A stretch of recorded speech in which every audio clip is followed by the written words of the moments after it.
자, 안녕하세요. 오늘 금에 대한 이야기 한번 해볼까요? 금은 종종 제가 언급하기도 했는데 이거 뭐 보험식으로 좀 어느 정도 가져가라 이런 이야기를 좀 하기도 했었고, 저 역시도 꽤 오래전부터 적지 않은 양을 좀 매입을 해왔습니다. 꾸준하게 금이랑 실버까지도 같이 매입을 했었죠. 지금 뉴스에서 난리예요. 금이 없다고 보도가 되고 있습니다. 그래서 지금 많은 사람들이 사재기를 하고 있고, 지금 프리미엄이 굉장히 많이 붙었어요. 그러니까 한국에서의 시세가 외국에서의 시세보다 더 비싸다는 거죠. 근데 그것도 거품이라고 볼 수 있겠지만, 물론 이제 지금 금이 없기 때문에 그런 현상이 일어나는 걸 수 있겠지만, 환율을 보면 우리나라 화폐의 가치가 하락했단 말이죠. 그래서 금값이 오르는 것도 당연한 거라고 볼 수 있습니다. 근데 금이라는 건 국제 시세를 따라가거든요. 그래서 지금 오른 이 가격이 환율 대비해서는 높게 오른 가격이 아닙니다. 지금 높게 오른 거 아니야 그렇게 얘기할 수 있겠지만, 제가 설명을 자세히 해볼게요. 그래서 금 투자를 해야 할지 말아야 될지 제가 좀 정리를 해보겠습니다. 화폐에 문제가 생기면 금은 상승을 하게 됩니다. 가장 이제 문제가 생기는 화폐가 무엇이냐? 이제 원화 가치일 수도 있겠지만, 그리고 더 나아가서는 달러의 가치가 이제 하락했을 때, 그때 문제가 또 될 수 있어요. 근데 지금 달러의 가치가 하락했나요? 아니죠. 지금 달러 강세예요. 그럼 보통 달러가 강세면 금값은 오르지가 않습니다. 왜냐하면 달러를 더 사람들이 찾기 때문에 그런 거죠. 그런데 지금은 왜 금값이, 국제 금값이 이렇게 오르는 걸까요? 여러분 다 보셨겠지만, 이제 관세 이야기도 있지만, 관세는 사실 최근 들어서 좀 이야기가 나온 거고, 트럼프가 대통령이 될지 말지도 모르는 거고, 원래 금값은 상승 추세로 올라가고 있었단 말이죠. 더 근본적인 이유를 보자고 하면 미중 무역 전쟁 때문에 금값이 상승한다라고 볼 수가 있어요. 중국의 경우는 지금 자신의 화폐를 세계 통화로 사용하려고 합니다. 그래서 대표적으로 중국이 했던 행동이 무엇이냐면, 산유국 결제 수단을 위안화로 협상한다는 거죠. 과거에 달러가 왜 기축 통화가 될 수 있었냐면, 전 세계 통용 통화가 될 수 있었냐면, 이걸로 원유를 살 수 있었던 거예요. 페트로 달러라고 하죠. 근데 중국이 여기에 대한 도전장을 내미는 거죠. 위안화로도 결제를 해줘. 그러니까 중국이 경제가 지금 좀 힘들고 어려운 부분도 맞죠. 맛이 많이 갔어요. 그럼에도 불구하고 하는 건 다 한다니까요. 지금 AI도 그렇고, 뭐 우주 산업도 그렇고, 전기차도 그렇고, 태양광도 그렇고, 뭐 이런 친환경 쪽인 그런 쪽도 다 잡고 있고요. 광물도 다 차지하고 있고, 할 건 다 하고 있어요 지금. 이게 미국과의 이제 무역 전쟁 때문에 이렇게 되는 거예요. 그래서 중국에게 투자되는 금액들이 나가지 않도록, 오히려 신뢰를 하고 돈들이 들어올 수 있도록 국제 무대에서 본인들의 그 위상을 차지하기 위해서 이러한 이제 노력을 하는 거죠. 그러기 위해선 금을 매입을 해야 됩니다. 지금 미국이 금을 약 8,000톤, 그렇죠? 그리고 중국은 3,500톤 정도 요렇게 매입을 하고 있습니다. 많이 따라왔죠. 절반 수준은 못 되긴 하는데, 중국이 이 금에 대한 어떻게 해요? 매입을 계속 늘려나갈 것이 분명합니다. 그렇다면 이런 현상이 일어난다는 건 본질적으로, 쉽게 말해서 미중 무역 전쟁 때문에 금값이 상승하는데, 중국이 이 부분에 있어서 금을 계속적으로 매입하고 자신들의 위안화를 국제 무대에서 사용하게끔 만들려고 하는 건데, 그렇게 하기 위해서는 금에 대한 매입을 계속 늘려나갈 것이다. 그러니까 앞으로도 중국은 금에 대한 매입을 멈추지 않을 가능성이 높다는 거죠. 지금 관세 때문에 어떻게 됐어요? 금값에도 이제 부가세가 붙을 수 있다, 뭐 이런 이야기도 있고, 또 불안감 때문에 더 오르는 부분도 있죠. 그래서 그런 것도 다 맞아요. 러시아 전쟁 때문도 맞고, 이스라엘에서 전쟁 나서 금값이 올랐던 것도 맞고, 물가가 상승해서 올랐던 것도 맞고, 환율 때문에 올랐던 것도 맞아요. 근데 그 모든 일들이 어디에 배경이 되어 있냐면 미중 무역 전쟁이에요.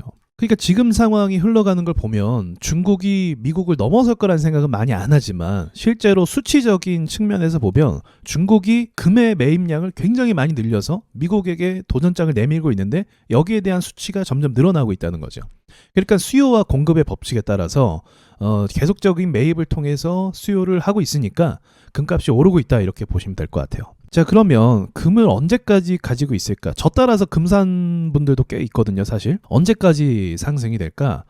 재료적인 측면으로 봤을 때는 지금 아까 말했던 무역 전쟁이 지속되는 한 금값은 쉽게 떨어지지 않을 거예요. 당연한 거죠. 재료가 소멸이 되는 게 아니니까. 그래서 지금 차트를 보시면 금값의 상승을 보여주는 건데, 금이라는 건 한번 상승을 하게 되면, 이제 대세 사이클에 한번 들어가게 되면 굉장히 긴 시간 동안 상승하는 특징이 있어요. 그러니까 5년 이상 상승하는 특징이 있습니다. 그래서 최근의 움직임도 보시면 이게 별거 아닌 것 같아 보이지만, 2024년도부터 상승하기 시작했죠. 여기 이렇게 2024년도부터. 그리고 나서 지금 2025년도죠. 지금 1년째 상승하고 있는 거예요. 그러니까 이런 식인 거예요. 금은 뭐 당장 떨어지고 뭐 하락하고 이게 아니라 한 번 상승을 하면 1년을 상승합니다. 이런 식으로. 그래서 뭐 따지고 보면 2018년도부터 올랐다라고 볼 수도 있겠지만 그 중간에 이런 조정과 보합이 꽤 길었기 때문에 이건 생략하고 저는 1년 정도 이제 상승하고 있다고 봅니다. 이전에는 다 자산 가격들이 올랐으니까. 그리고 금리를 이제 앞으로 내릴 예정이잖아요. 그러면 달러에 대한 약세가 일어나게 되면 금값이 또 상승할 수 있는 동력이 또 생기게 되는 거죠. 그래서 앞으로 금값은 제 분석상으로는 더 갈 수 있다고 생각이 들어요. 그러니까 상황이 지금 전체적으로 중국과 미국 간의 이런 갈등이 심화되면 심화됐지 이게 좀 약해지진 않을 것 같거든요. 근데 만약에 이제 중국이 그전에도 말씀드렸지만 지금 경제가 핀치에 몰린 상황이다 보니까 뭐 한 수 접고 들어갈 수도 있어요. 그리고 그렇게 되면 또 이제 금 매입을 또 줄일 수도 있고 그렇게 되면 또 이제 금값은 보합을 가거나 그럴 수 있겠죠. 또 다른 관점도 있어요. 굉장히 다양한 관점이 있어요. 어쨌든 과거에는 이제 근본이제가 있었을 때는 미국이 금을 보유한 만큼 달러를 찍을 수 있는데 이러면 문제가 뭐냐면 달러의 공급량이 줄어들게 되는 거죠. 그러니까 한정이 돼 있는 거죠.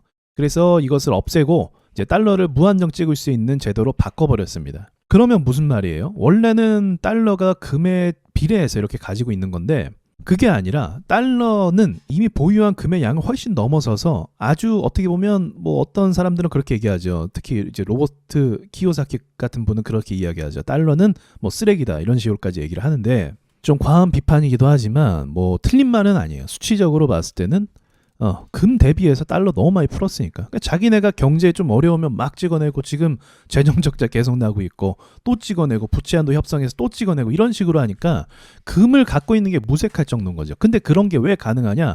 패권을 쥐고 있으니까.